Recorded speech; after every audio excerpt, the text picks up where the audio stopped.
Assalamualaikum warahmatullahi wabarakatuh. Waalaikumsalam warahmatullahi wabarakatuh. Pertama-tama aku ucapin terima kasih kepada Bang Rifki udah mau nyempatin waktunya datang ke sini untuk diwawancarai dan ditanya-tanyai seputar salah satu organisasi otonom yang ada di Muhammadiyah, yaitu Ikatan Mahasiswa Muhammadiyah.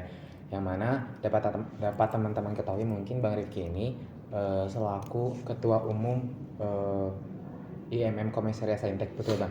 Betul. Nah, kami di sini perwakilan dari sebelumnya perkenalkan, kami dari kelompok 2 program studi teknik informatika mata kuliah Muhammadiyah, yang kebetulan di sini kami kebagian tugas mewawancarai salah satu ortom, yaitu IMM, dan kami memilih Bang Rifki sebagai narasumber karena mungkin sudah pakar di bidang ini, mungkin seperti itu.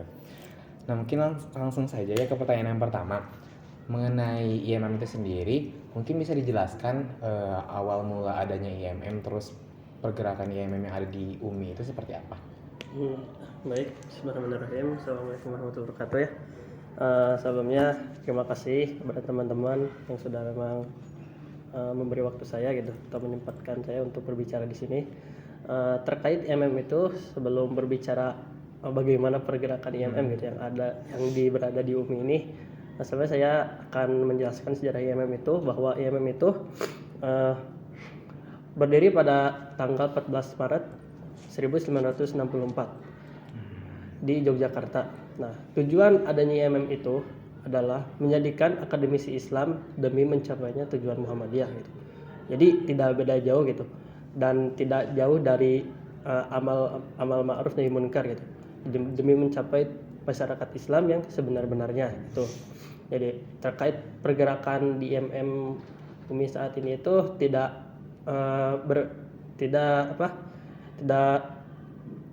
berbeda jauh gitu, karena IMM itu mempunyai 3 kompetensi dasar.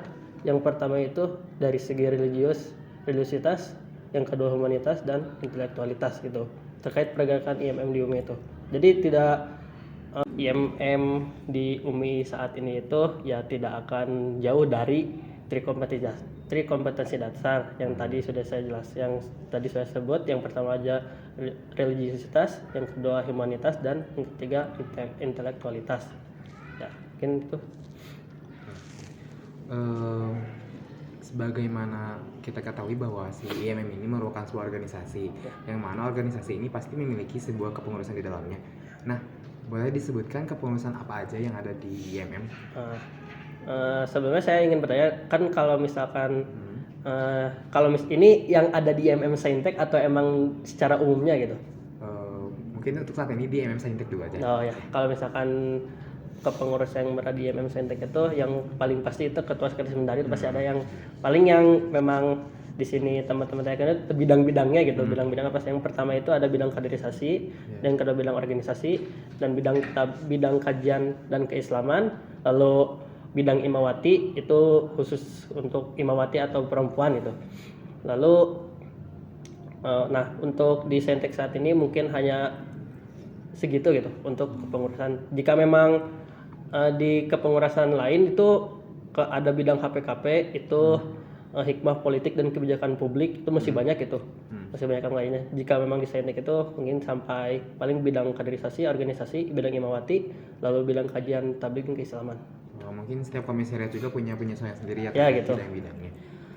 Terkait dengan si kepengurusan ini, kalau saya salah tahu, mungkin di IMM ini punya tingkat pimpinannya sendiri nggak sih? Kayak dari cabang, ranting itu tuh udah ada? Ya, punya tingkatan masing-masing. Di atas pimpinan komisariat itu ada cabang.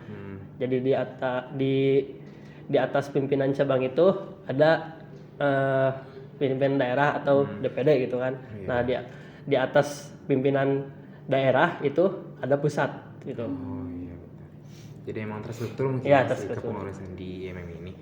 Mungkin next pertanyaan kita. Untuk selanjutnya kan tadi sudah kepengurusannya Bang ya. Nah, kita pengen tahu program-program kerja yang ada di IMM Saintek sendiri serta program unggulannya itu. Nah ya, yang pertama berbicara program-program yang ada di IMM Saintek, itu yang pertama itu Darul Arqam Dasar ya. Itu Darul Arqam Dasar itu suatu pengkaderan yang memang pasti ada gitu. Diadakannya itu setahun sekali gitu untuk melanjutkan regenerasi selanjutnya gitu. Itu jadi suatu pengkaderan yang emang khusus gitu, yang emang diwajibkan gitu. Dan yang kedua itu ada kajian, itu kajian bulanan itu yang dilaksanakan oleh bidang tablik kajian keislaman, lalu tidak pelatihan dasar organisasi dan masih banyak lainnya. Nah, kalau misalkan berbicara program unggulan ini di IMM Saintek itu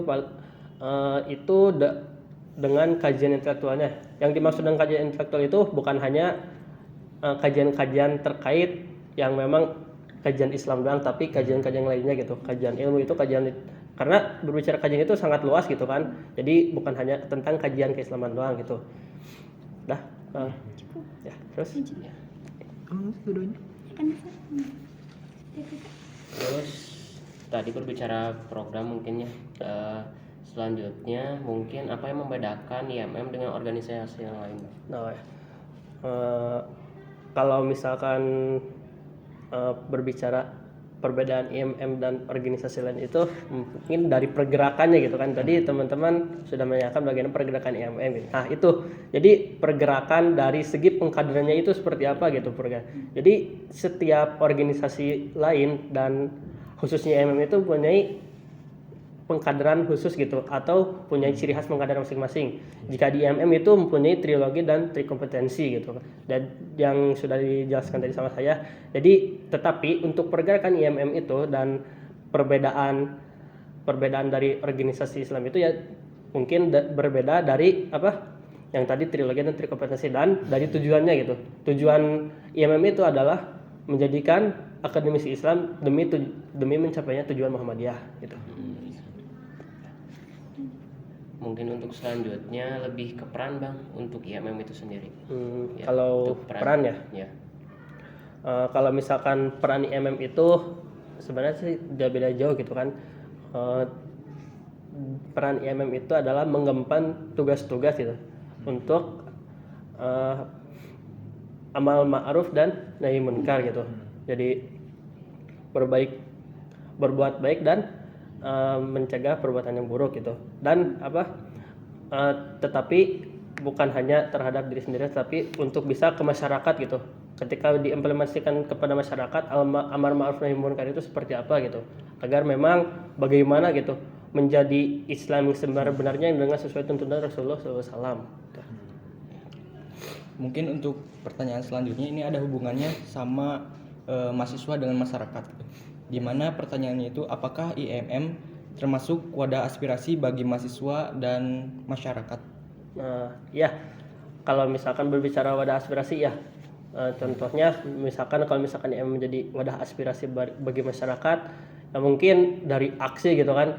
Dari aksi itu mewakili suara-suara rakyat gitu kan, terkait memang apa yang memang diaksikan gitu, apa yang terjadi jika memang pemerintah saat ini gitu, kenapa mahasiswa IMM itu bisa demo gitu kan. Tetapi bukan hanya dari aksi saja, dari segi bencana ataupun dari segi akademisi juga gitu kan, jika memang ada yang memang kesulitan itu bisa membantu gitu. Jadi bisa mewadahi gitu bagi masyarakat. Tetapi jika memang melihat dari masyarakat memang belum mengetahui gitu Muhammadiyah itu seperti apa gitu kan. Banyak mengetahui Muhammadiyah itu sebagai aliran gitu, tetapi kan Muhammadiyah itu sebagai organisasi Islam gitu, organisasi Islam yang memang memegang Al-Quran dan As-Sunnah. Tetapi bagaimana cara kita bisa mewadahi gitu dan tidak ada salah paham gitu ketika memang penilaian Muhammadiyah itu terhadap masyarakat itu seperti apa gitu.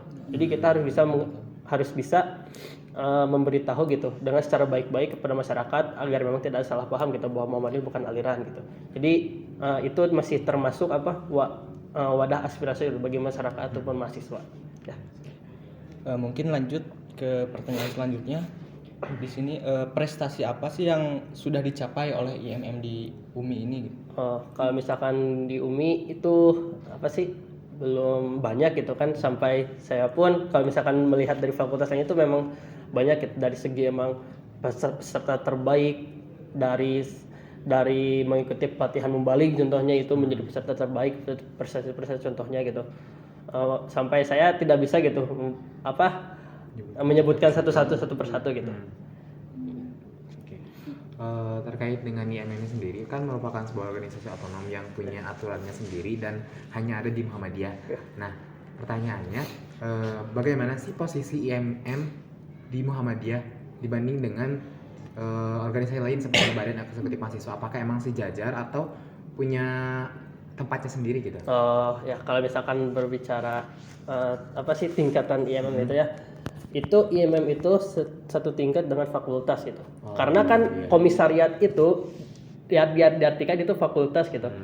Di IMM di saat ini itu di UMI ini hanya memiliki 7 komisariat. Jika diseluruhkan itu dihitung semuanya itu punya 8 fakultas. 8 komisariat itu. 8 komisariat. Yang satu lagi itu di kampus 2 gitu di Jampang.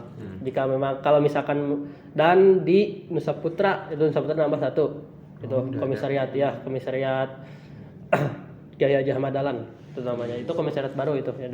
Itu baru merintis gitu. Jadi kalau misalkan berbicara tingkatan itu komisariat itu sebanding dengan fakultas gitu. Jadi sebanding dengan Badan Eksekutif Mahasiswa tetapi tingkat fakultas. Di atas komisariat itu ada Korkom. Nah, Korkom itu adalah koordinator komisariat yang memang satu tingkatnya itu dengan presiden mahasiswa. Gitu. Jadi tugas Korkom itu mengkoordinir bagaimana kondisi komisariat yang ada di UMI ini gitu. Yang seperti mengurus administrasi gitu terkait untuk ke universitas gitu seperti itu.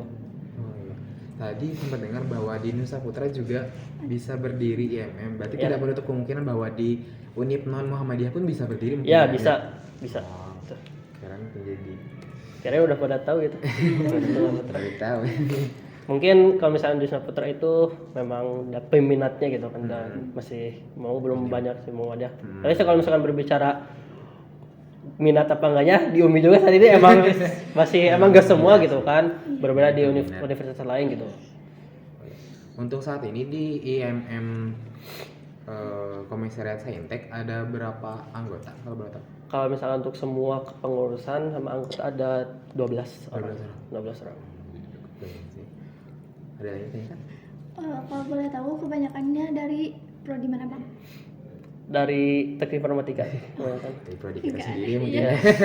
Enggak aneh. Ada lagi? Udah cukup. Mungkin untuk sesi wawancara kali ini cukupkan sekian. Terima kasih atas waktu dan kerjasamanya. Mohon maaf nih mengganggu waktu. Ya, nggak apa-apa. Terima kasih. Tutup doa wabillahi taufiq wal hidayah. Wassalamualaikum warahmatullahi wabarakatuh.